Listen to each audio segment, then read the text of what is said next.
have mixed feelings about Logan's run. On the one hand, it had a hilarious beginning. On the other hand, it's disturbing as Blumug. I mean, the episode is like as simple as it is. I mean, Candace goes off for sleepover, which means that Josh and Emily finally have a night to themselves. They haven't been like alone since the 5 years since taking care of Candace, and they run errands, like they do all these random stuff, like I don't know, they do this online banking, vacuuming the floor, doing the laundry, putting gas in the car, the cart, like it's kind of hilarious. I can't stop laughing at the part where they're like in the shopping cart.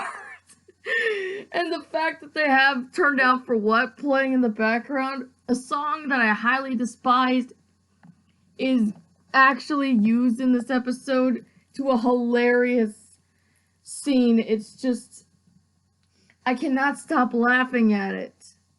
And it looks like they're about to make out, but they actually, do, well, taxes with paper and computers and stuff like that. You got me. JG, tricked us into thinking it was gonna happen, but it didn't. Ooh, it makes it so clever, though. Very, very clever guy. How does he do that? I mean, the episode's off to a really good start with that hilarious beginning. So, it's really adorable that Josh and Emily are like in their snuggies watching TV. It's just so wholesome and cute. Oh my gosh. And then Bridget is telling them that she's going to be going to a club, and then they're like, why go to a club though?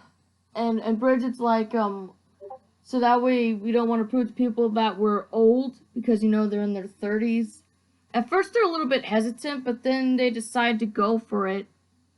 I don't know why, but I think they just want to prove that they're not old. I mean, they're in their 30s, so I don't think it's that bad. So they go to the club, and there's like all these people partying and stuff. I don't like how it's like $68 for drinks there, and then 100% tip. Hey, you're kind of like taking advantage of Josh's charity or whatever. You're making him spend too much. Wait, are clubs really that expensive? Okay. Alright, so, I don't want to get too in detail for what really happens, because I'm kind of dreading on talking about one specific part that I don't really like. I mean, I know the characters like drink and they're like drunk and stuff. Well, especially Josh, he like drinks so much he's like really tired and stuff. I mean, it is adorable, but still, I mean, I know that this is not regular show. This is close enough, and alcohol is now shown. It's like it's not soda, it's not wings, it's literal the stuff. Meanwhile, there's a subplot where Bridget has this crush on a big YouTuber, and while they do make out, she freaks out to realize that it's actually a baby and not actually an adult, and she's like, I'm going to jail! Oh my god, that just got really, really dark really fast. But that's not the thing I want to talk about. So, Josh, Emily, and Alex are like really tired, like they don't want to party anymore, and they feel old. And then there's this guy, I think there's this older guy who comes into the club, and then the guy at the table says that he gets like the VIP or something. They think that it's actually something really cool, but then when they see that he actually gets like, shredded up in a fan and stuff with blood and everything, the guy is like, you really thought we were gonna have somebody old enough to crash the party or something like that? Like, it's actually really terrifying when you think about it. I mean, at first you think it's kind of cool, but then you realize, uh-oh, something's up, and then that happens. Oh god, it's terrifying.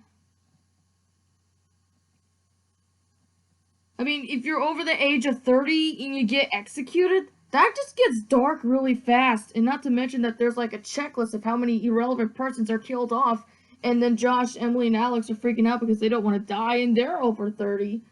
I mean, I think they're in their 30s, and they try to act young, but then again,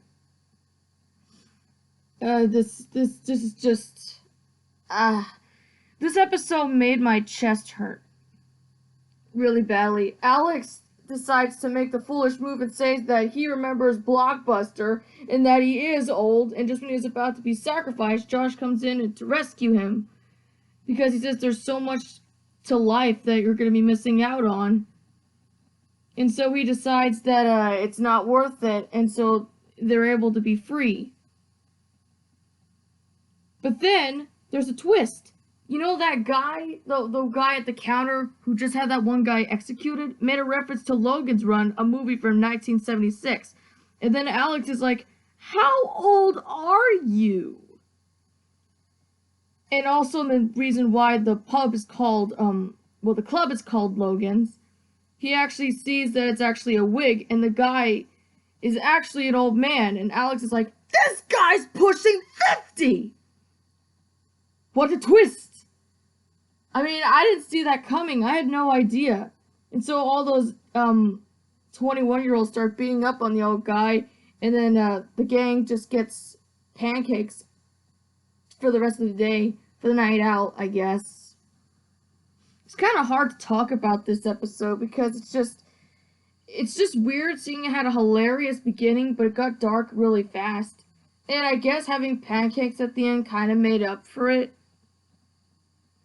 And it's really adorable with Josh and Emily. They pretty much saved the episode at the end because I was a little bit shaken by it.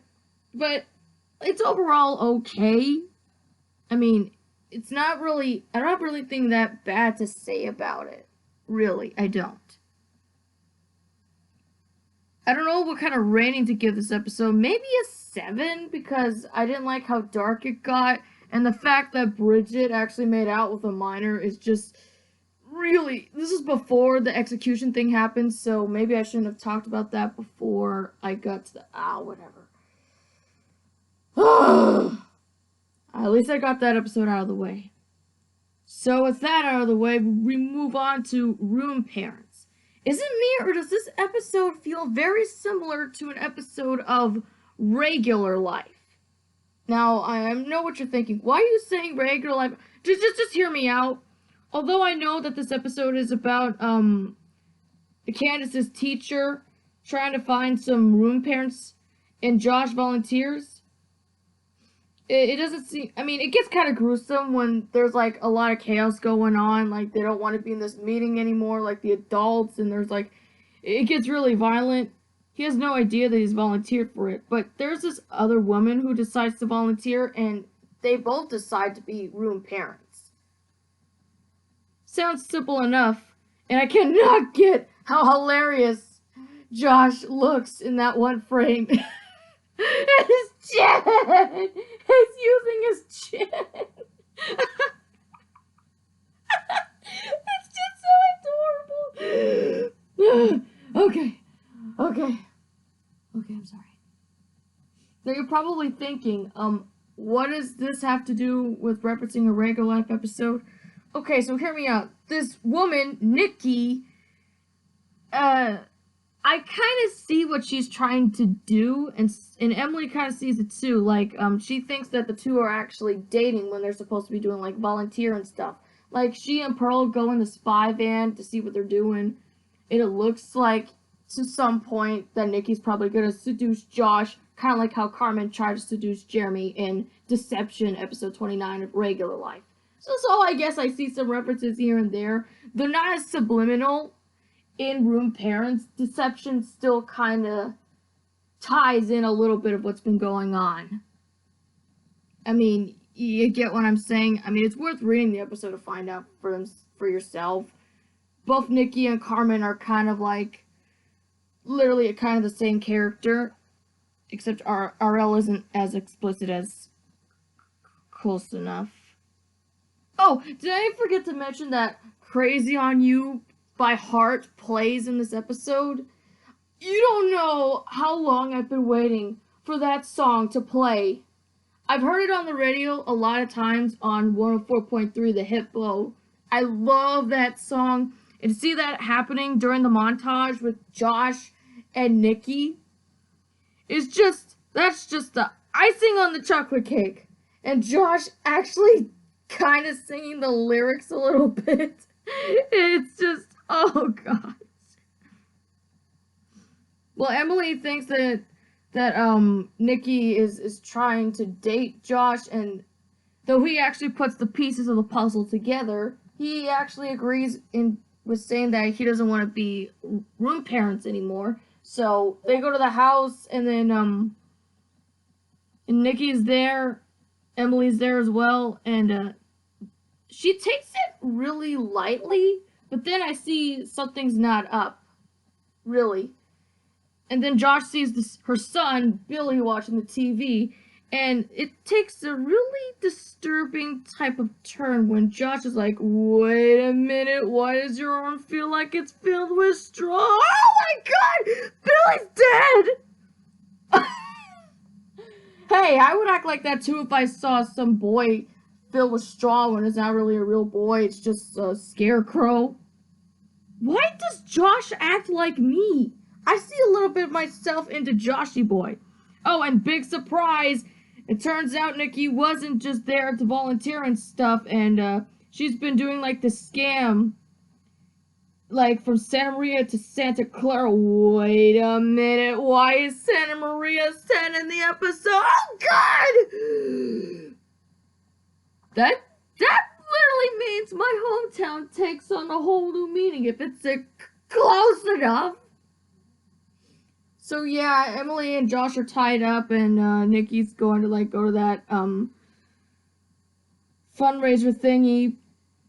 And so Josh and Emily escape when Emily orders something on the web, like I think a knife, but they had a fork instead. Sorry, I'm kind of stuttering while talking about this, but you know, I'm kind of trying my best to review this episode.